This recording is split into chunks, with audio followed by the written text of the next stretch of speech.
এই যে সার্জিস নামের যুবক ছেলেটা আছে না, তোর এই পুরা মাদকদির 14 গোষ্ঠী এক পালায় ওজন দিলে সার্জিসের সমান হবে।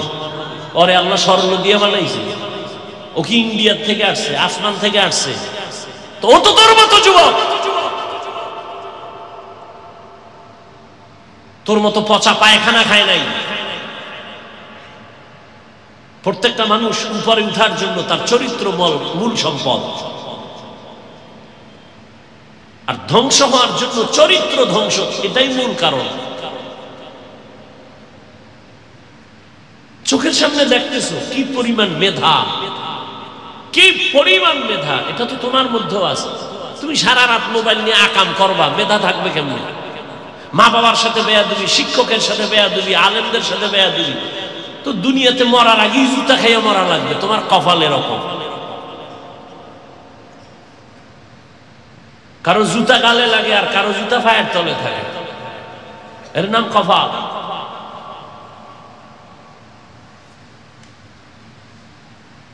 তোমার ভেতর সে মেডিসিন আছে, তুমি নষ্ট করো কেন? একটা যুবকের এই পরিমাণ মেধা শুধু বাংলাদেশ না, পুরো দুনিয়া থেকে কন্ট্রোল করতে পারে এক যুবক, এক মেধা দিয়ে। সে মেধা আল্লাহ দিয়েছেন, কিন্তু বেঈমানের গোষ্ঠীও চিন্তা করছে মেধা নষ্ট কেমনে করি। বহু গবেষণা কইরা এই মোবাইল আবিষ্কার করছে। এইটা ঢুকাই দেয়, হুজুরের মেধাও শেষ, আলেমেরটাও শেষ, পিসাবেরটা শেষ, মুরিদেরটা শেষ, মা বাবারটাও শেষ, সন্তানেরটা শেষ, শিক্ষকেরটা শেষ, ছাত্র ছাত্রীরটাও শেষ। সবটি মোবাইল, সারা রাত মোবাইল নিয়ে কবিরা গুনা। এই বেটা, অ্যান্ড্রয়েড টাচ মোবাইল যদি কেউ চালায় বা দেখে, এটা হুজুরের কথা না, হাদিসের কথা না। তোমার কাছে প্রশ্ন, তুমি এই জবাব গুগল থেকে বের করবা। টাচ মোবাইল দেখলে শরীরের অঙ্গের কি কি ক্ষতি হয় আজকে গুগলে বের করবা। ওখানে কোনো হুজুর নাই, সব তঙ্গ গার্ডিয়ান, টাই প্যান্ট শার্টওয়ালারা ওখানে গবেষণা করে সব দিয়ে রাখছে টাচ মোবাইলে কি কি ক্ষতি হয়। অথচ তুমি জানো, অনেকে জানো, এরপরও করে, সারাদিন তাকায় থাকে। চোখের ক্ষতি, হার্টের ক্ষতি, ব্রেনের ক্ষতি সব জানে। মোবাইল ব্রাস্ট হয়ে গেছে, পাশে তুই ঘুমাইছে, ব্রাস্ট হয়ে গেছে, মানুষও মারা গেছে, যায় নাই? কিছু যুবক রাস্তায় ল্যাংটা ঘুরে মোবাইলের গেমস খেলতে খেলতে পাগল হয়ে গেছে। আমি বানায় বলতেছি, এই কালকের ঘটনা দেখছো? ফেসবুকের গোলামেরা প্রিন্সের মতো ছেলেটা 20 বছর নাকি বয়স, বগুড়া, মায়েরে জবাই করছে, দেখছো? কেন মায়েরে মারছে? জান্নাতে যাওয়ার জন্য। একটা মাইয়ার সাথে প্রেম করে টাকা লাগবে। এখন ফলাফল কি হইল?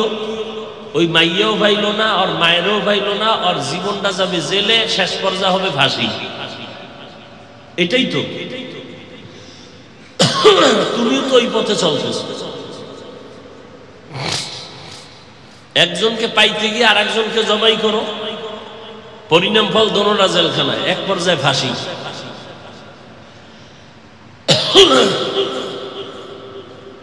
কি হইল? এই মোবাইল তোমার জীবন নিয়ে গেল, যৌবন নিয়ে গেল, লেখাপড়া নিয়ে গেল, চরিত্র নিয়ে গেল, শরীরটাকে ধ্বংস করে দিল মোবাইল। এরপর কি মোবাইল চালানো মাদকদি বন্ধ হয়ে যাবে? বলবে হুজুরের কথা হুজুরে বলছে, সত্য কথাই বলছে, তবে এটা ধীরে ধীরে লাইনে আনতে হবে। খুব যুক্তির কথা বললে, কত ধীর বলে, মরার আগে আগে দেখি কি করা যায়। ব্যাস, ওই যে লোভে পাপ, পাপে মৃত্যু। দেখতেছে এই মোবাইলের গেম খেলে কয়েকটা পাগল হয়ে গেছে, এরপরেও খেলে। মাদকদির ছেলে ঘরে বইয়া রুমের মধ্যে মোবাইলে জুয়া খেলে, কক্সবাজারের ছেলের সাথে খেলেনি। সবটি চোর, মায়ের টাকা চুরি করে, বাবারটা চুরি করে। ওই মায়ের দ্বারা টাকা চাইছে, যখন দেয় নাই, মা তরকারি করতেছিল, এটার মাইরা ফ্রিজের মধ্যে ঢুকাইছে, এরপরে নিজে আলমারি কোপাইয়া, এরপরে সাংবাদিকের কয় ডাকাইতেছে, বাবারে ফোন কয় তাড়াতাড়ি, মায়ের ভাইনা কই গেছে। সত্য কি সাফার হইছে? দুনিয়া খুব কঠিন হয়ে গেছে, খুব কঠিন। পৃথিবীর কোন মাস্তানি করে টিকতে পারবে না, সে দুনিয়াটা এত কঠিন হয়ে গেছে। 9 মাস আগে একটার মাইরে ফেলাইছে, 9 মাস পর কেমনে কেমনে কেমনে কেমনে মোবাইলের মেমোরি ধৈর্য বাইর করে ফেলাইছে। চেহারায় কালো কাপড় বাইন্দা হুন্ডায় উঠা টার্গেট করে একটারে গেছে মারতে যাইয়া, হ্যাঁ ঘাম ছুটছে না, টিস্যু দিয়ে মুছছে, টিস্যু ফালাই ধুইছে, গোয়েন্দা বাহিনীর টিস্যু লইয়া বাইর করে ফেলাইছে, যে ঘাম কার ব্যাস। আর আল্লাহর তো একটা ইশারা আছে, জুলুমের বিচার মরার আগে হয়, এটা লেখা রেখে রাসূলের হাদিস, জুলুমের বিচার মরার আগে, মরার পরে না। জুলুম করলে বিচার হবে মরার আগে। ভাইয়ের সাথে জুলুম করছো, বিচার মরার আগে। মা বাবার সাথে জুলুম করেছো, বিচার মরার আগে। শিক্ষকের সাথে জুলুম করবি, বিচার মরার আগে। যে যে লাইনে জুলুম করবে, বিচার মরার আগে। وداعيا إلى الله بإذنه وسراجا منيرا اللهم صل على محمد النبي الأمي وعلى آله وسلم تسليما وبعد فأعوذ بالله من الشيطان الرجيم بسم الله الرحمن الرحيم وما خلقت الجن والإنس إلا ليعبدون وقال النبي صلى الله عليه وآله وسلم لا طاعة لمخلوق في معصية الخالق أو كما قال النبي عليه الصلاة والسلام صدق الله مولانا العظيم وصدق رسوله النبي الأمي الكريم ونحن على ذلك من الشاهدين والشاكرين والذاكرين والحمد لله رب العالمين سبحانك لا علم لنا إلا ما علمتنا إنك أنت العليم الحكيم رب اشرح لي صدري ويسر لي أمري واحلل عقدة من لساني يفقه قولي درفشانی نے تیرے قدروں کو دریا کر دیا دل کو روشن کر دیا آنکھوں کو بینا کر دیا حقیقت کھل جائے گی بوقت تیرے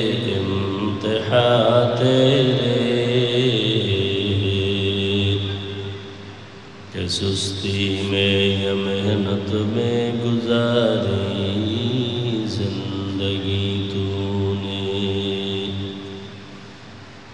محمد نے آ کر کفر کو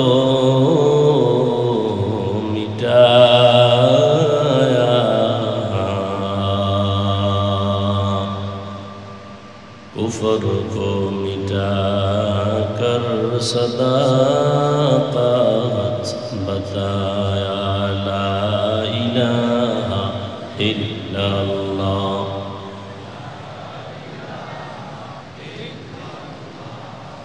لا الہ الا اللہ لا إله إلا الله لا إله إلا الله لا إله إلا الله لا إله إلا الله لا إله إلا الله محمد رسول الله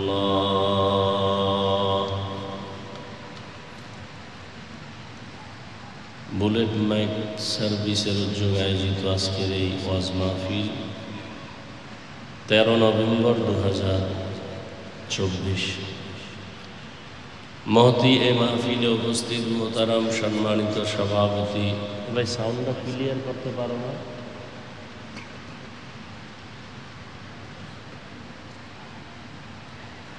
হযরত উলামায়ে কেরাম বিভিন্ন জায়গা থেকে আগত আল্লাহ পাকের আশিকিন জাকিরিন শাকিরিন মুহিব্বিন মুরব্বিয়ান ইজাম কলিজার টুকরা আমার সমবয়সী যুবক বন্ধুগণ স্নেহের ছোট ভাই পর্দার আড়ালে সম্মানিতা মা ও বোনেরা আল্লাহ পাকের দরবারে লাখ কোটি শুকর যে মহান রব্বুল আলামিন এই ফিতনার যুগে হাজারো মানুষের মধ্য থেকে বাছাই করে আমাদেরকে বরকতি মজলিসে আসা বসার তৌফিক দান করেছেন নেয়ামতের শুকর আদায়ার্থে ইমানের আওয়াজকে উঁচু করে মহব্বতে সকলেই পড়ি আলহামদুলিল্লাহ দরুদ ও সালাম সৈয়দুল মুরসালিন রহমতুল লিল আলামিন শফিউল মুজনিবিন খাতামুন নবিয়্যিন সৈয়দুস সাখালাইন ইমামুল মুরসালিন হযরত মুহাম্মদুর রাসূলুল্লাহ সাল্লাল্লাহু আলাইহি ওয়া আলিহি ওয়াসাল্লামের উপর সর্বোপরি শুকর যাদের অক্লান্ত পরিশ্রমের মাধ্যমে আজ সুন্দর আয়োজন সময় পরামর্শ অর্থ দিয়ে দোয়া করে উপস্থিত হয়ে মাইক লাইট প্যান্ডেলের ব্যবস্থাপনার মাধ্যমে সহযোগিতা যারা করেছেন প্রত্যেককে আল্লাহ পাকের খেদমতের বরকতে দুনিয়াতে শান্তি পরকালে চিরমুক্তির ব্যবস্থা করে দিন মাগরিবের নামাজের পরে আলোচনার মজলিস আপনারা কর্মব্যস্ত মানুষ এর মধ্যেও যে আপনারা আসছেন আল্লাহর হাজারো কোটি শুকর এই দুনিয়ার কাজের ফাঁকে ফাঁকে নেক আমলও করে নিতে হবে দুনিয়ার কাজ বন্ধ করে আল্লাহকে ডাকা এটাও আল্লাহ চান না বরং আল্লাহ চান যে দুনিয়ার কাজটা আখিরাতের ফাঁকে ফাঁকে করবে দুনিয়ার কাজটাও যেন আখিরাত হিসেবেই কবুল হয় সেটা কেমন করে দুনিয়ার দোকানদারি ব্যবসা করা এটা দুনিয়ার কাজ চাকরি করা দুনিয়ার কাজ এটাও আখিরাতের জন্য করা যায় যদি নিয়ত ঠিক থাকে যে আয়াত আমি তেলাওয়াত করেছি আল্লাহ পাক বলেন ওমা খালাকতুল জিন্না ওয়াল ইনসা ইল্লা লিয়াবুদুন মানুষ আর জিন আমি আল্লাহ সৃষ্টি করি নাই হ্যাঁ করেছি একমাত্র আমার ইবাদতের জন্য কার ইবাদত আল্লাহর ইবাদত কারণ ইবাদত কি নবীজি হাদিসে বলছেন লা তাআতা লি মাখলুকিন ফি মাসিয়াতিল খালিক আল্লাহকে অসন্তুষ্ট করে পৃথিবীর ভিন্ন কারো আদেশ নিষেধ গ্রহণ করা হারাম আল্লাহকে বেজার করে মা বাবার কথা মানা হারাম পীরের কথা মানা হারাম নেতার কথা মানা হারাম আল্লাহকে বেজার করে দুনিয়ার কাউকে মানা যাবে না এক কথায় বলা যায় দুনিয়ার সবাইকে বেজার করা যাবে কিন্তু আল্লাহকে বেজার করা যাবে না দুনিয়ার সবাইকে বেজার করা গেল কাকে বেজার করা যাবে না আল্লাহকে কারণ আমরা যে চলতেছি, নামাজ পড়ি, পর্দা করি, হালাল খাই, যা মূল টার্গেট আমরা আল্লাহকে খুশি রেখা চলার জন্য চেষ্টা করি এবং নবীর আদর্শ মেনে চলার চেষ্টা করি। আমরা যে আল্লাহকে রাজি করে চলতেছি, চেষ্টা করি, পরিপূর্ণ পারি নেই। আচ্ছা বলেন তো, আমরা যে আল্লাহ এবং রসুলের মহব্বত নিয়ে চলতে গিয়া টুপি পরছি, দাড়ি রাখছি, নামাজ পড়ি, হালাল খাই, পর্দা করি, কারো হক নষ্ট করার চেষ্টা করি না, জুলুম করার চেষ্টা করি না।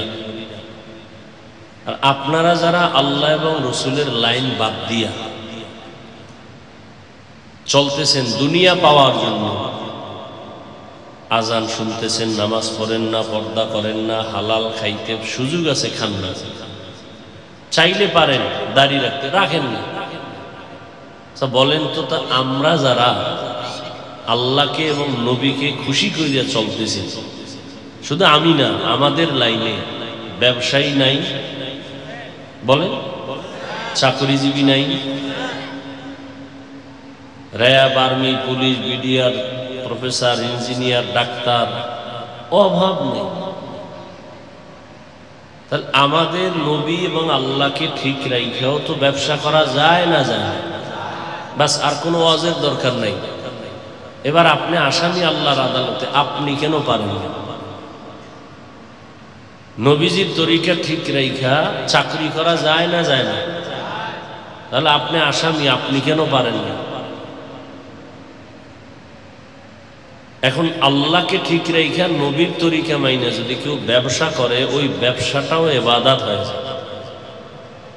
আল্লাহ এবং নবীকে রাজি করতে গিয়া যদি চাকরি করে, ওই চাকরির সময়টাও নেকের পাল্লায় ওজন করা হবে। এজন্য আল্লাহ বলেন, আমি মানুষকে একমাত্র ইবাদতের জন্য পাঠাইছি, আর কোনো কাজ নাই। ইবাদত মানে অনেকে মনে করি রাতে তাসবিহ টানা, যায় নামাজে বসে নামাজ পড়া, দিনের বেলা রোজা রাখা। না, মুমিন দুনিয়াতে আসা থেকে মৃত্যু পর্যন্ত যা করবে সব ইবাদত। তবে দুই শর্ত, আল্লাহকে রাজি করে করতে হবে, নবীর আদর্শ অনুযায়ী করতে হবে। কার আদর্শ ভাই? নবীর আদর্শ। আচ্ছা এবার আমাকে একটু বলেন, নবীর আদর্শ ঠিক রেখে নামাজ পড়বেন ইবাদত, নবীর আদর্শ বাদ দিয়া নামাজ পড়বেন বিফল, কোনো লাভ নেই। ও নামাজ ভ্যালুলেস, ও নামাজ আল্লাহর কাছে যাবে না। নবীর তরিকা বাদ দিয়া রোজা রাখবেন, কবুল হবে না। নবীর তরিকা বাদ দিয়া কোরআন তেলাওয়াত করবেন, কবুল হবে না। আর নবীর তরিকা ঠিক রেখা নামাজ না, বাথরুমে যাবেন, এটাও ইবাদত হবে। দেখেন তো নবীর তরিকা বা আদর্শ কত পারফেক্ট, কত সুন্দর। একটা মানুষ আঙ্গুলের নখগুলো কিভাবে রাখবে, কিভাবে কাটবে, জানা থাকলে একটু বলেন। নবীজির এই ক্ষেত্রে কোনো আদর্শ আছে? আছে। পৃথিবীতে আর দ্বিতীয় কোনো ব্যক্তির একজনের নাম বলেন তো। আপনারা তো অনেকের আদর্শ লালন করেন। শেখ মুজিবুর রহমানের আদর্শ, জিয়াউর রহমান সাহেবের আদর্শ, কেউ আবার এরশাদ সাহেবের আদর্শ বাস্তবায়নের ফিকির নিয়ে চলতেছে, আছে না ভাই? কেউ আবার আব্রাহাম লিঙ্কনের গণতন্ত্র নিয়ে মইরা যাইব, এতে জাহান্নামে গেলে যাব।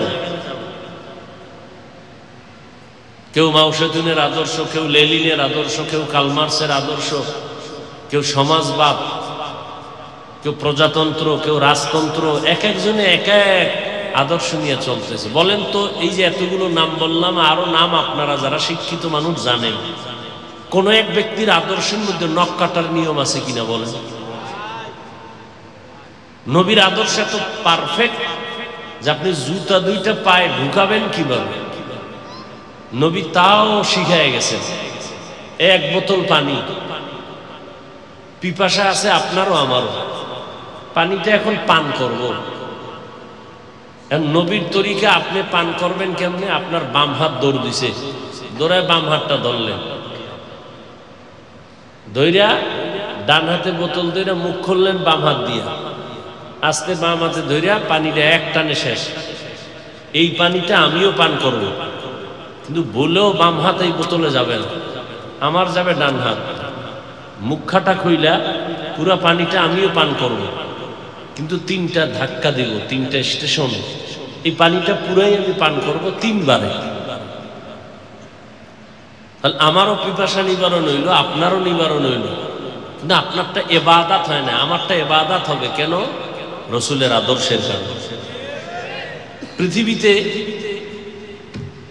আপনারা অনেক ভালো মানুষ, বুঝের মানুষ, খেয়াল করেন বর্তমান দুনিয়াতে যারা বিজ্ঞান আবিষ্কার করেছে, বৈজ্ঞানিক গবেষক, এরা কিন্তু মোহাম্মদের এই লোকটা কে, কি গবেষণা করেছে এগুলো নিয়ে রিসার্চ করেছে। উনি 3 শ্বাসে পানি পান করতে বললেন কেন? পানি তো একটা টান মারলেই হয়ে যায়, এটি নিয়ে গবেষণা করছে। বিজ্ঞান ও কোরআন, বিজ্ঞান ইসলাম, এ নামে বহু কিতাব আছে বাংলায়, খুব খেয়াল করে পারলে কিনা পড়েন। বিজ্ঞান আবিষ্কার করছে মুহাম্মদ কেমন এক মনীষী, কেমন একজন আদর্শের নেতা, যে পানি পান করার ক্ষেত্রে 3 শ্বাসে করতে বললেন কেন। রিসার্চ করে দেখছে যে পানি যদি 1 শ্বাসে পান করে, ওই পানিটা যেখানে পৌঁছার ওখানে গিয়ে আটকায় যায়। দেখেন পানি, আমাদের ওই ধাঁধা আছে, ধাঁধা কয় কাটা বনে আটকায় না, দ্রুত দৌড়ায়, এটা কি বলতো? এটা ধাঁধা, কয় পানি। কিন্তু সেই পানিটা এখানে গিয়ে আটকায় যায়, যায়নি? কথা বলেন না কেন? গলায় আটকায়নি। চিন্তা করেন তো কারণ কি? যেই পানি কোথাও আটকায় না, সেটা গলায় গিয়ে আটকায় কেন?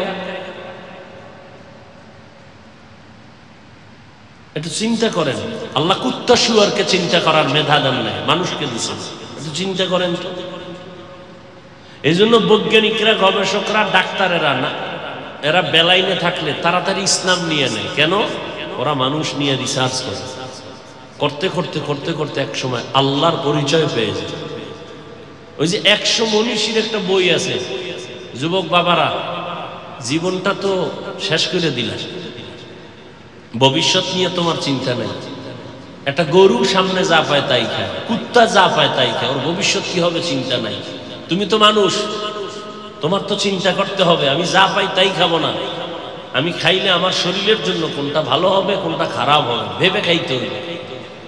কারণ তোমার সামনের জীবন আছে, তুমি একা না, তোমার উপরে তাকায় আছে তোমার মা, তোমার বাবা, ভবিষ্যৎ জীবনে তোমার স্ত্রী, তোমার পরিবার, তোমার সমাজ, তোমার রাষ্ট্র, তোমার পুরা দুনিয়া তোমার দিকে তাকায় আছে, তোমার থেকে অনেক কিছু চায়, আর তোমাকে দেওয়ার মতো সে মেধা আল্লাহ দিয়েছেন।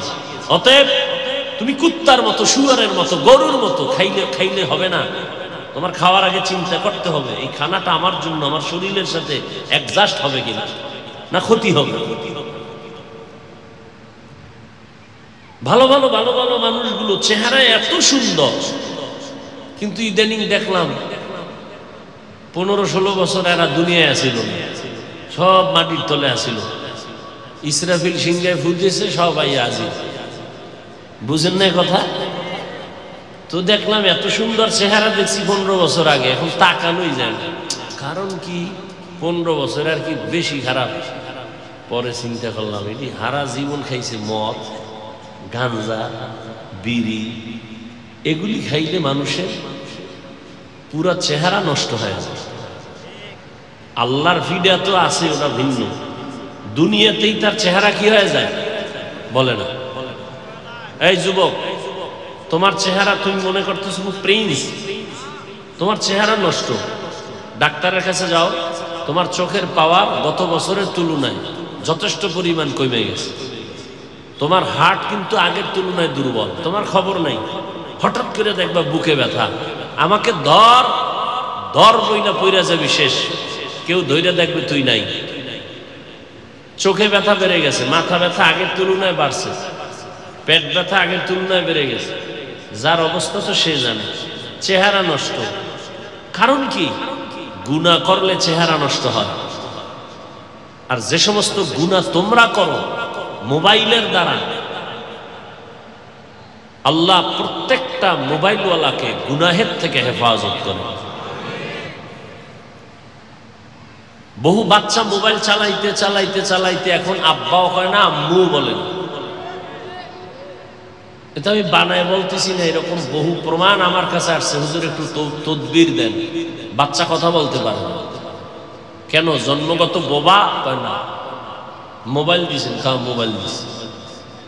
মোবাইল দেখতে দেখতে দেখতে দেখতে আব্বু আম্মু জীবনে শিখে নেই, বোবার মতোই থাকে, কথাও বলতে পারে। তো দেখেন,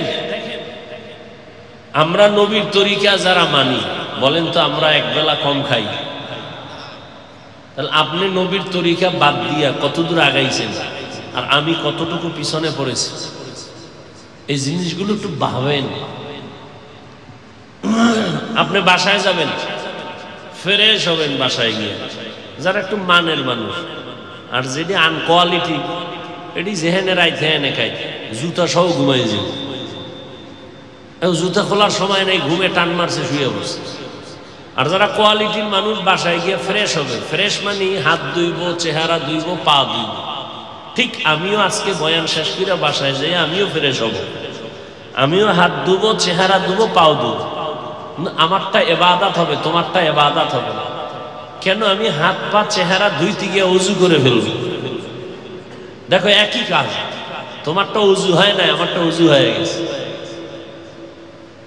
একই কাজ। রাস্তায় তুমিও হাঁটো, আমিও হাঁটি, আমারটা ইবাদত, তোমারটা ইবাদত না। কেন? আমি হাঁটতে গিয়ে চেষ্টা করি, রসুলের আইন আছে, ডাইনে হাঁটো, নজর নিচে রাখো। তোমার তো ডান বাম নাই, গরু যেমন হাঁটে আর চাটে, তুমিও হাঁটো আর চাটো। ডান হাতে বিড়ি, বাম হাতে চা, হাঁটে আর চাটে। তোমারটা ইবাদত না। জুতা তুমিও পরবা, আমিও পরব, কিন্তু আলহামদুলিল্লাহ আমি বুঝাবার জন্য বলি, অহংকার না। আমি জুতা পরতে গিয়া রসুলের আদর্শ হলো ডান পাও ডান জুতা আগে ঢুকবে, সুন্নত, পরে বাম জুতায় বাম পা ঢুকবে। এবার দোনো পায়ে দুই জুতা ঢুকলো নি, কথা বলেন না কেন? কোন পা আগে ঢুকছে? তারপরে এবার দোনো পা লেভেল পজিশনে রাইখা এবার আমি কদম দিব, রসুলের সুন্নাত, ডান পা দিয়া কদম দাও, সুন্নত। জুতা তো আপনিও পড়ছেন, আমিও পড়ছি, কিন্তু আমারটা ইবাদত, আপনারটা ইবাদত হবে না, কারণ রসুলের আদর্শ নাই। এখন আমার কথা, শিক্ষিত মানুষ একজন দাঁড়ায় যদি বলতে পারো মদিনার নবীর আদর্শ থেকে আরো সুন্দর আদর্শ আছে আর একজনের কাছে, আল্লাহর জাত ও সিফাতের কসম, আমি নবীরটা বাদ দিয়ে আমি তারটা নিব। যুবক, আছে তোমার মতো এরকম কেউ যে নবীর থেকেও আরো সুন্দর আদর্শ আছে? শেখ মুজিবুর রহমান সাহেবের ভেতরে নবীর থেকে সুন্দর আদর্শ জিয়াউর রহমানের ভেতরে। যদি বলতে পারো, দেখাইতে পারো নবীরটা বাদ, আমি জিয়া সাহেবেরটা নিব, শেখ মুজিবেরটা নিব, পারবা? বরং আমি এক কথায় জবাব দেই, সারা বাংলাদেশে দুনিয়ার সব আদর্শ না পাক, একমাত্র মদিনার আদর্শই হলো পাক। তা তুমি গ্রহণ করো না কেন? এ দাড়ি কাটলে কোনো লাভ আছে যদি বলতে পারো? একটা লোক দাঁড়ায় বলছে, হাফিজ ভাই দাড়ি কাটলে যৌবন বাড়ে, চেহারা সুন্দর হয়। খোদার কসম, আখেরাতের হিসাব তো আছে আলাদা। শুধু দুনিয়ার লাইনে কি লাভ বলো? চেহারা ভালো হবে, স্বাস্থ্য ভালো হবে, যৌবন বাড়বে, হায়াত বাড়বে। একটা কও আমি দাড়ি কেটে ফেলবো, যাও তোমার সাথে আমি এক হয়ে যাই, গেলাম। পারবা? যুবকেরা বলো। বরং তুমি লিখে রাখো, ওই যুবক লিখে রাখ, দাড়ি কাটলে পরকালের বিচার যা আছে ওটা আজকে বলবো না, শুধু এতটুকু বলবো, দাড়ি কাটলে আর ছাড়লে দোনো দলের গুনাহ সমান। তোর জীবনে কিছু থাক না থাক, যৌবন থাকবে না, আল্লাহর কসম। তোদের দাড়ি কাটা যেদিন থেকে শুরু, হারবাল কোম্পানিও সেদিন থেকে শুরু। ওরা জানে দাড়ি কাটুন্ডের গোষ্ঠী হারবাল ছাড়া বেঁচে থাকতে পারবে না। আমি যা বলি একটু মাইন্ডে লাগতে পারে, কিন্তু আমি সত্য কথাটা বলছি। আর আমার তোমার সাথে কোনো দুশ্মনী নাই যে তোমারে কতদূর ধাক্কা দিয়ে আমি খুব উপরে উঠে যাব, না। বলতেছি খুব কঠিন। ডাক্তার টিউমারের রোগী, টিউমার কাটতেছে ছুরি দিয়া, রক্ত বের হয় না, হয় না? শরীর থেকে রক্ত যাওয়া এটা ক্ষতি না? ক্ষতি।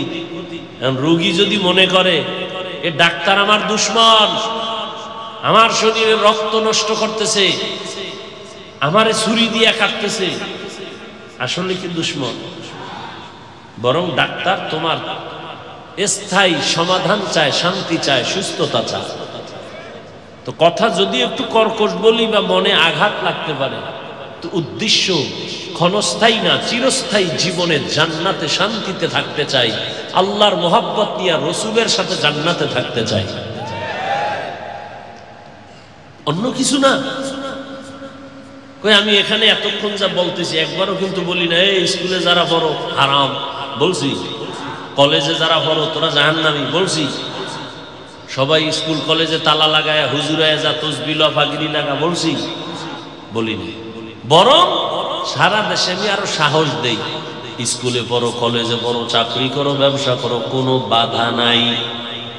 আমি কিন্তু শুরুতেই বলছিলাম দুনিয়া বাদ দিয়া শুধু আখেরাত আখেরাত বললে এটা আল্লাহ চান না। বরং আল্লাহ চান তুই বিয়া করবি, সন্তান নিবি, ব্যবসার প্রয়োজনে ব্যবসা করবি, প্রয়োজনে চাকরি করবি। বান্দা তুমি প্রয়োজনে লেখাপড়া করে ডাক্তারি পড়ো বা বাধা নাই, প্রয়োজনে ইঞ্জিনিয়ারিং পড়ো বাধা নাই, প্রয়োজনে তুমি একজন প্রফেসর হও বাধা নাই। তোমার দুনিয়ার সব ঠিক রেখা সন্তানের খানা দাও, স্ত্রীর খানা দাও, মা বাবার জন্য চাকরি করে খানা দাও, নামাজের সময় নামাজ পড়ো, জবানকে হেফাজত করো, নজরকে হেফাজত করো। তোমার ব্যবসাও চলবে, নামাজও চলবে, চাকরিও চলবে, নামাজও চলবে, লেখাপড়াও চলবে, নামাজও চলবে। তোমার ওই লেখাপড়া নামাজ, নামাজ আর লেখাপড়া নামাজ, ব্যবসা নামাজ, চাকরি সব আল্লাহ তাআলা ইবাদত হিসাবে জান্নাতের পুঁজি বানায় দিবে। আল্লাহ কয় না ব্যবসা চাইরা খালি সেজদা কর, এটা আল্লাহ কন নাই।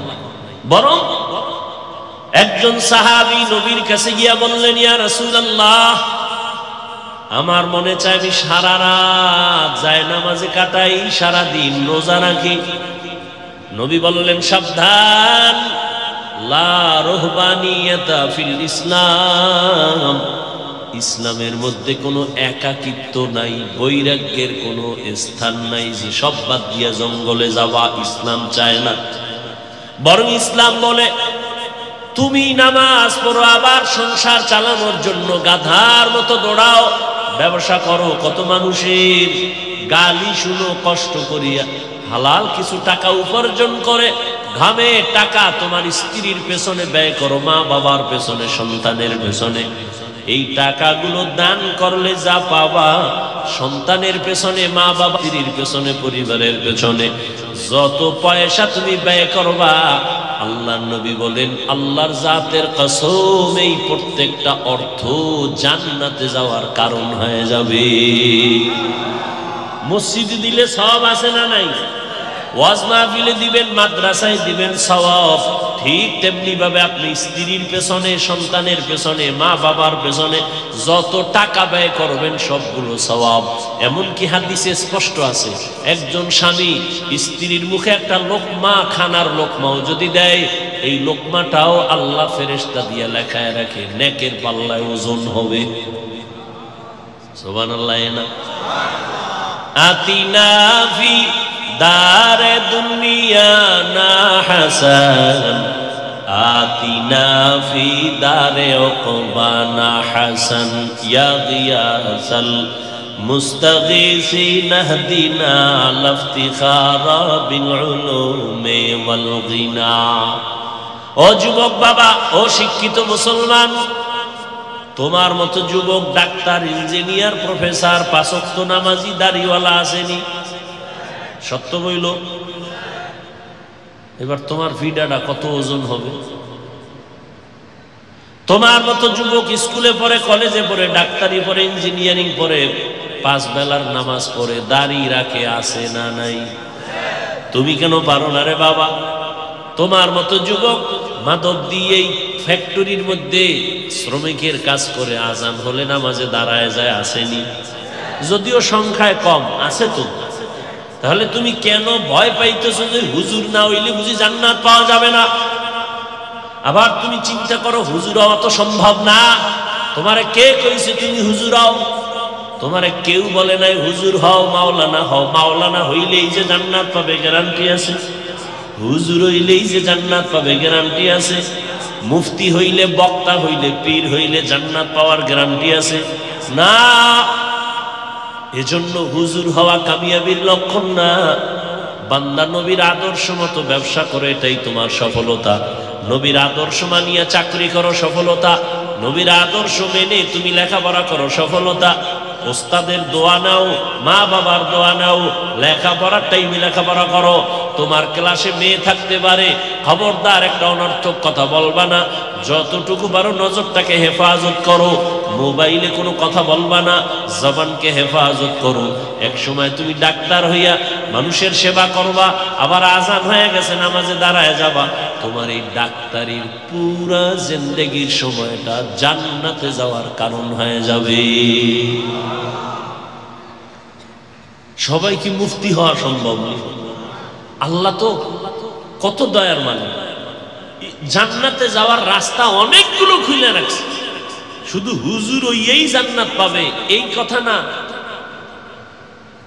সবার জন্য জান্নাতের দরজা খোলা। তবে লাগবে নবীর আদর্শ, লাগবে আল্লাহর মোহাব্বত। নবী ব্যবসা করে দেখাইছেন, নবী চাকরি করে দেখাইছেন। নবী আল্লাহর মোহাব্বতে কেমনে ব্যবসা করা যায়? ও ব্যবসায়ী, তুমি ব্যবসা করো, দোকানে সাইনবোর্ড লাগাও, বিক্রি করা মাল অবশ্যই ফেরত নেওয়া হয়। আর তুমি সাইনবোর্ড লাগাইছো উল্টা, বিক্রিকৃত মাল ফেরত নেওয়া হয় না। নবী কয় লিখবি হয়।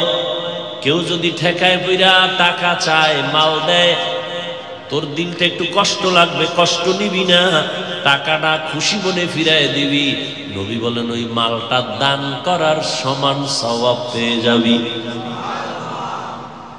আর আমি নবীর থেকে একটা ঘোষণা দিই, শোন। ক্বালান নবী সাল্লাল্লাহু আলাইহি ওয়া আলিহি ওয়া সাল্লাম, আত-তাজিরুস সুদুকুল আমিন মা'আন নাবিয়্যিনা ওয়াস সিদ্দীকিনা ওয়াশ শুহাদা।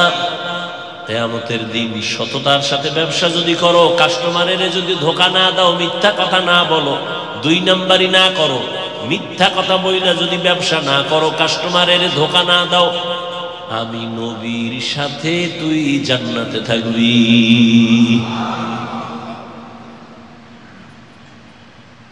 তাহলে বিক্রি করা মাল ফেরত নেওয়া হয়, এইরকম লেখা সাইনবোর্ডওয়ালা ব্যবসায়ী নাই আমার জানা মতে আছে। তাহলে ব্যবসা কইরাও জান্নাতে যাওয়ার রাস্তা আছে না নাই?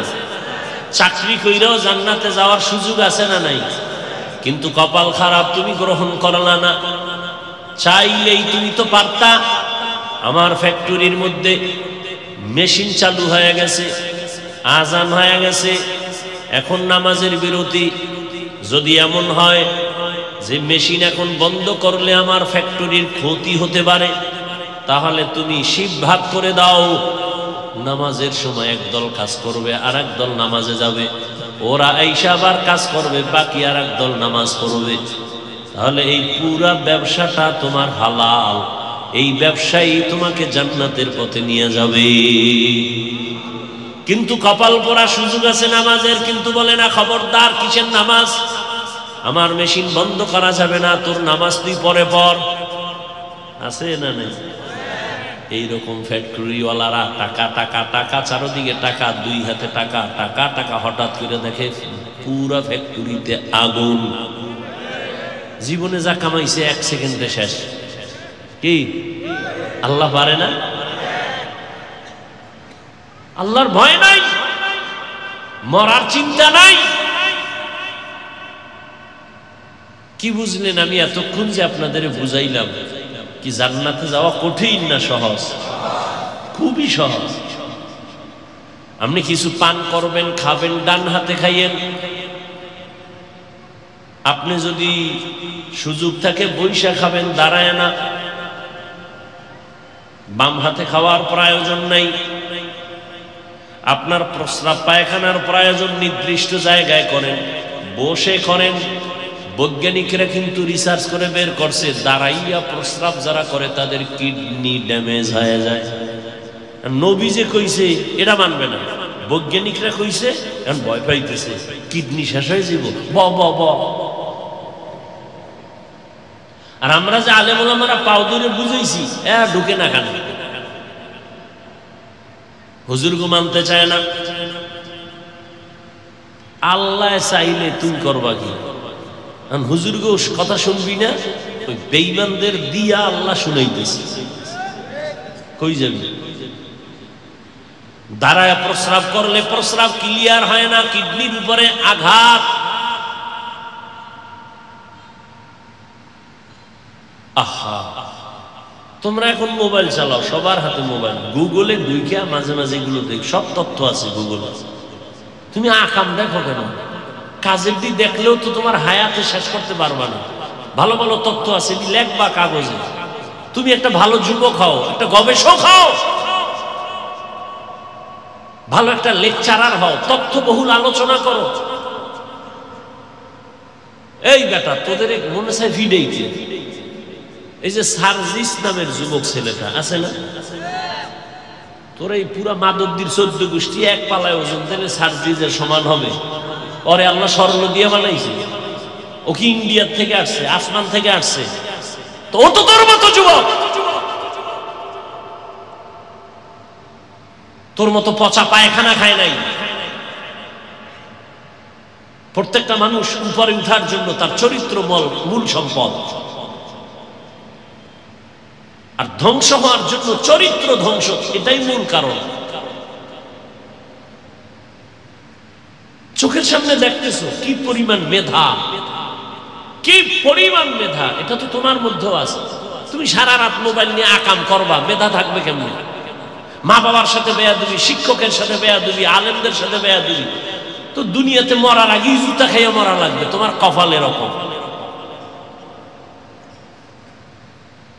কারো জুতা গালে লাগে আর কারো জুতা পায়ের তলে থাকে, এর নাম কপাল।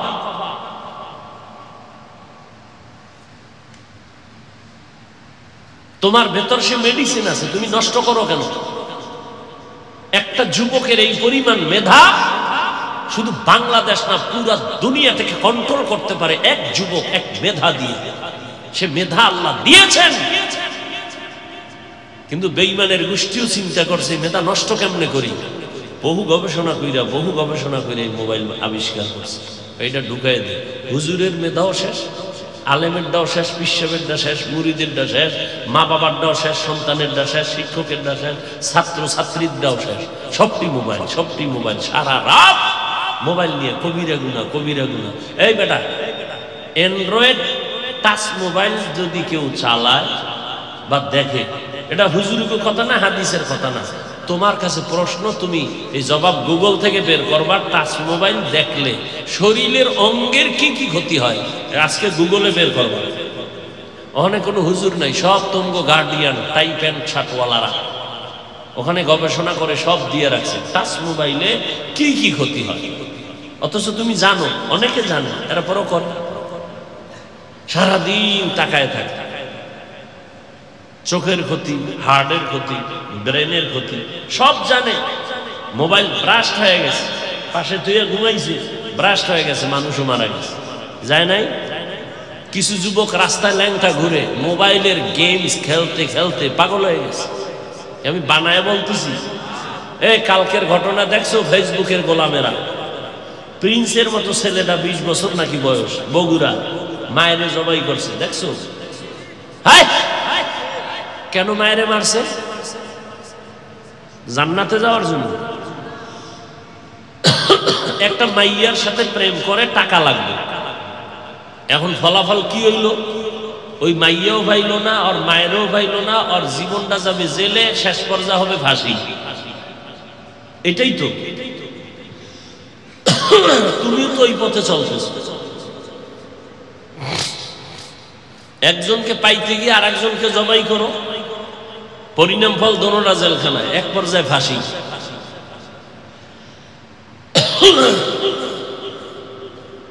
কি হইল? এই মোবাইল তোমার জীবন নিয়ে গেল। যৌবন নিয়ে গেল, লেখাপড়া নিয়ে গেল, চরিত্র নিয়ে গেল, শরীরটাকে ধ্বংস করে দিল মোবাইল। এরপর কি মোবাইল চালানো মাদবদি বন্ধ হয়ে যাবে? বলবে হুজুরের কথা হুজুরে বলছে, সত্য কথাই বলছে, তবে এটা ধীরে ধীরে লাইনে আনতে হবে। খুব যুক্তির কথা বললে কত ধীর, বলে মরার আগে আগে দেখি কি করা যায়। ব্যাস, ওই যে লোভ, লোভে পাপ, পাপে মৃত্যু। দেখতেছে এই মোবাইলের গেম খেলে কয়েকটা ভালো হয়ে গেছে, এরপরেও খেলে। মাদবদির ছেলে ঘরে বইয়া রুমের মধ্যে মোবাইলে জুয়া খেলে, কক্সবাজারের ছেলের সাথে খেলেনি। সব কিছু মায়ের টাকা চুরি করে, বাবারটা চুরি করে। ওই মায়ের দ্বারা টাকা চাইছে, যখন দেয় নাই, মা তরকারি করতেছিল, এটার মাইরা ফ্রিজের মধ্যে ঢুকাইছে, এরপরে নিজে আলমারি কোপাইয়া, এরপরে সাংবাদিকের কয় ডাকাইতেছে, বাবারে ফোন কয় তাড়াতাড়ি, মায়ের ভাইনা কই গেছে। সত্য কি সাফার হইছে? দুনিয়া খুব কঠিন হয়ে গেছে, খুব কঠিন। পৃথিবীর কোন মাস্তান মাস্তানি করে টিকতে পারবে না, সে দুনিয়াটা এত কঠিন হয়ে গেছে। 9 মাস আগে একটার মাইরে ফেলাইছে, 9 মাস পর কেমনে কেমনে কেমনে কেমনে মোবাইলের মেমোরি ধরিয়া ধরিয়া বাইর করে ফেলাইছে। চেহারায় কালো কাপড় বাইন্দা হুন্ডায় উঠা টার্গেট করে একটারে গেছে মারতে। মারতে যাইয়া হ্যাঁ ঘাম ছুটছে না, টিস্যু দিয়ে মুছছে, টিস্যু ফালাই ধুইছে, গোয়েন্দা বাহিনীর টিস্যু লইয়া বাইর করে ফেলাইছে। যে ঘাম কার? ব্যাস। আর আল্লাহর তো একটা ইশারা আছে, জুলুমের বিচার মরার আগে হয়। এটা লেখা রেখে রাসূলের হাদিস, জুলুমের বিচার মরার আগে, মরার পরে না। জুলুম করলে বিচার হবে মরার আগে। ভাইয়ের সাথে জুলুম করছো, বিচার মরার আগে। মা বাবার সাথে জুলুম করেছো, বিচার মরার আগে। শিক্ষকের সাথে জুলুম করবি, বিচার মরার আগে। যে যে লাইনে জুলুম করবে, বিচার মরার আগে। শিশু বাচ্চা আছে তোমার, হয়তো সন্তান না হয় ভাই বোন নাই বাসায়, ওর কোনো গুনাহ আছে? ওই বাচ্চা পইরে গিয়া পাও ভাঙছে কেন? ওই বাচ্চা জ্বরে কাঁপে কেন? ডেঙ্গু কেন? আকাম করে মা বাবা, ভুগতেছে সন্তান। সন্তানের তো কোনো গুনাহ নাই। আল্লাহ হেদায়েত দান করে। এত কিছু বুঝাইতে চাই বাবা, যে লাইনে থাকো জান্নাতে যাওয়া খুবই সহজ। তোমার লাইন থেকে জান্নাতের পথ খুঁজো। কেমনে? যে রসুলের আদর্শ মাইনে চলবে, বাস, আর কিছু না। রসুলের আদর্শ মানতে গেলে যে ব্যবসা করা যাবে না, চাকরি করা যাবে না, লেখাপড়া করা যাবে না, না, এটা মিথ্যা কথা।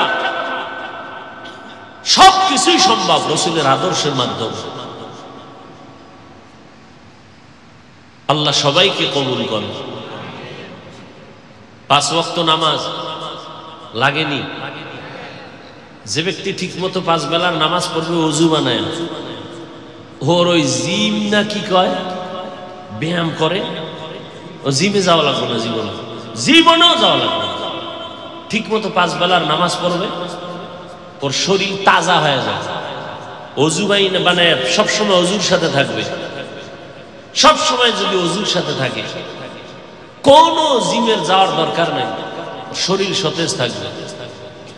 সব সময় অজুর সাথে থাকা, ঠিক মতো অজুর সাথে যদি সব সময় কেউ চলে, পৃথিবীর কোন শত্রু কোন তাবিজ দিয়া, কুফুরি দিয়া ওর ক্ষতি করতে পারবে না। তুমি তো নামাজও পড়ো মাঝে মাঝে বিনা অজুতে, তুমি অজুর সাথে থাকবা কখন? হুজুর এটা কি কইলেন? বিনা অজুতে কেউ নামাজ পড়ে না। আরে তুমি যে অজু করো, অজুই তো হয় না। তোমার এই পুরা চেহারা ধুইতে গিয়ে যদি এক চুল শুকনা থাকে, অজু হবে না। হাত ধুইতে গিয়ে কানি পর্যন্ত এর উপরের এক অংশই, ভিতরের একটা, এই যে আংটি হাতে দিছি,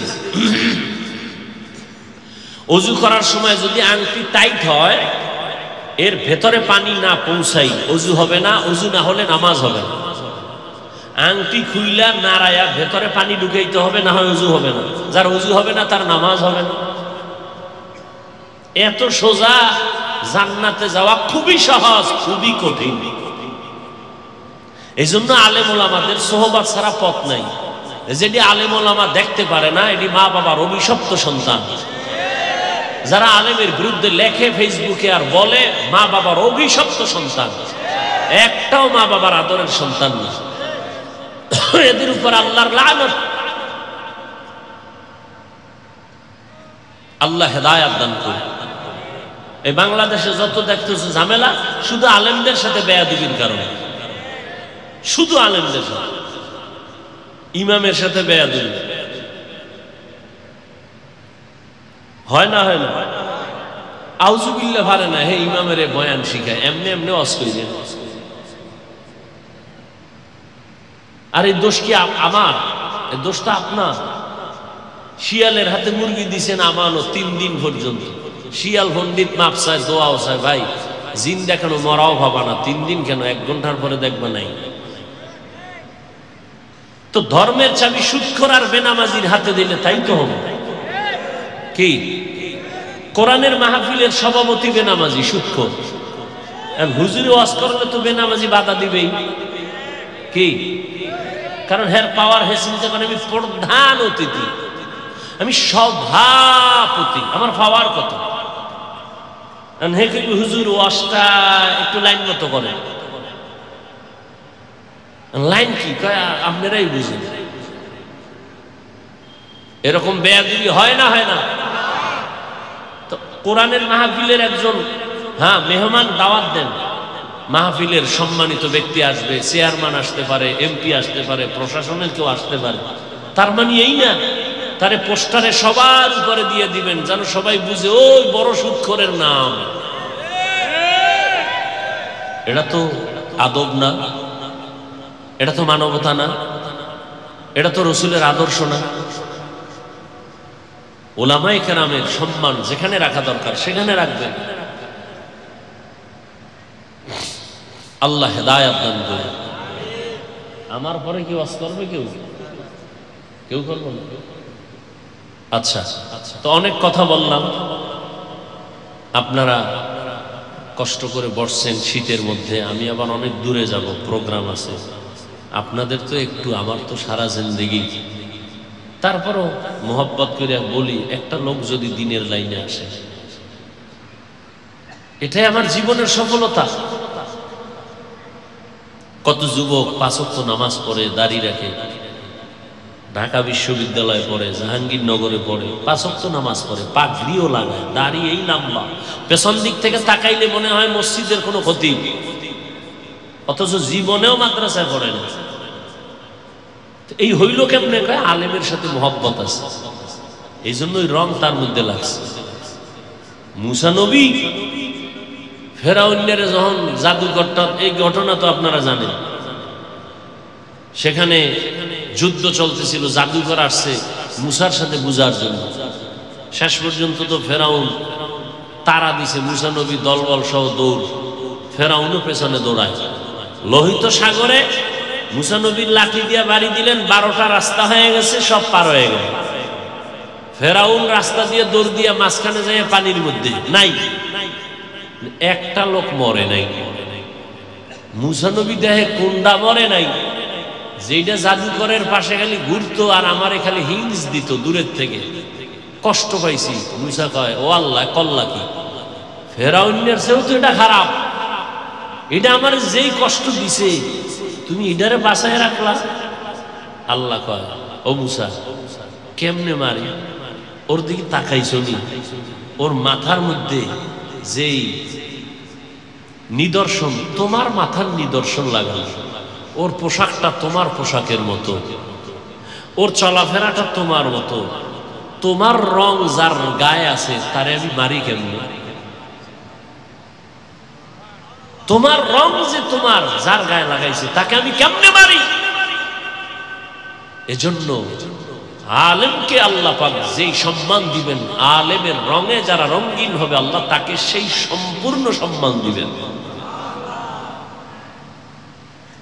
আপনি আলেম হন নাই, ভয়ের কিছু নাই। সবাই আলেম হবে না, সবাই ইমামতি করতে পারবে না, সবাই ওয়াজ করতে পারবে না। আল্লাহ এক একজনকে দিয়ে এক এক কাজ দিবেন। আমি ওয়াজ করব, আজান হইছে একজনে নামাজ পড়াবে, আর আপনাকেও কাম কি? আপনারা ব্যবসা করেন, ওয়াজে অনেক খরচ, এই খরচ আপনারা দিবেন। তাহলে আমি বয়ান কইরা দিনের সহযোগিতা করলাম, আপনি কোরআনের মাহফিলে টাকা দিয়া সহযোগিতা করলেন, আমি যেই পুরস্কার পাবো আপনিও সে পুরস্কার পাবেন। আল্লাহ কত দয়া করছেন। আল্লাহ সবাইকে কবুল করুন। সুবহানাল্লাহি ওয়া বিহামদিহি সুবহানাকাল্লাহুম্মা ওয়া বিহামদিকা আশহাদু আল লা ইলাহা ইল্লা আনতা আস্তাগফিরুকা ওয়া আতুবু ইলাইক। নামাজটা পড়া যাই না শাহ? কি লাগবে নামাজ? লাগবে না? আহা, মাঝে মাঝে ছেড়ে দেওয়ার তো অনুমতি আছে, আছে নাই? বলার পরে যদি নামাজটা না পড়েন কত শাস্তি হবে আপনার কঠিন। আল্লাহ সবাইকে মাফ করেন। ربنا ظلمنا أنفسنا وإن لم تغفر لنا وترحمنا لنكونن من الخاسرين ربنا آتنا في الدنيا حسنة وفي الآخرة حسنة وقنا عذاب النار اللهم صل على محمد النبي الأمي وعلى آله وسلم تسليما رب ارحمهما كما ربياني صغيرا يا الله মাগরিবের পরে আপনার বান্দারা দ্বীনের মুহাব্বত এখানে বসছেন, ঠান্ডার ভিতরে ভালো বিছানা নাই, আল্লাহ ওদিকে তাকান নাই, আপনার মোহাব্বতে এখানে বসে গেছে। আল্লাহ আপনি সবাইকে কবুল করেন। আয় আল্লাহ প্রত্যেকটা যুবক, বৃদ্ধ, উলামায়ে কেরাম, মুরব্বী, ব্যবসায়ী, চাকরিজীবী সবাইকে আপনি জান্নাতি বানায় দেন। সবার রুজি রোজগারে, চাকরিতে বরকত দান করেন। পর্দার আড়ালের মা বোনদের আবেদা বানায় দেন, পর্দানিশী বানায় দেন, সন্তানগুলো নেককার বানায় দেন। ইয়া আল্লাহ আমাদের মা বাবা মুরব্বী যারা কবরে জান্নাত দান করেন, এলাকায় শান্তি দান করেন, বাংলাদেশ শান্তির দেশ বানায় দেন। আয় আল্লাহ জালেমদের জুলুম থেকে দেশকে হেফাজত করেন। আল্লাহ আমাদের পরস্পরে হিংসা দূর করে মোহাব্বত বাড়ায় দেন। সবাইকে 5 ওয়াক্ত নামাজি বানায় দেন। আমার কলিজার প্রত্যেকটা যুবকরে দিনের খাদেম বানায় দেন। মোবাইলের গুনাহের থেকে হেফাজত করেন। আয় আল্লাহ নবীজির রওজা বাইতুল্লাহ জিয়ারতের তৌফিক দান করেন। আয় আল্লাহ আদর্শ নবীজির তরিকা মেনে চলার তৌফিক দান করেন। আয় আল্লাহ নবীজির সুন্নাতওয়ালা জিন্দেগি দান করেন। উলামায়ে আহলে হকের বন্ধু বানায় দেন। বাতিলের মোকাবেলায় বিজয় দান করেন। চলার পথে ইজ্জতের সাথে হেফাজত করেন। আয় আল্লাহ আয়োজনকারী সহযোগিতাকারীদের কবুল করে নেন। আয় আল্লাহ আমাদের শান্তির জিন্দেগি দান করেন, পেরেশান মুক্ত জিন্দেগি দান করেন। আয় আল্লাহ বিভিন্ন সমস্যায় যারা আছে কুদরতের দ্বারা আসানের সাথে মুক্তির ব্যবস্থা করে দেন। আয় আল্লাহ প্রত্যেক মা বাবা, সন্তান, ওস্তাদ, ছাত্র সবার সাথে মোহাব্বত বাড়ায় দেন। আদবালা জিন্দেগি দান করেন। বেয়াদবির থেকে আমাদেরকে হেফাজত করেন। মা বাবা, ওস্তাদ, মুরব্বী, উলামায়ে কেরামদের দোয়া নিয়ে চলার তৌফিক দান করেন। وأفوض أمري إلى الله إن الله بصير بالعباد وصلى الله تعالى على خير خلقه محمد وآله وصحبه أجمعين برحمتك يا أرحم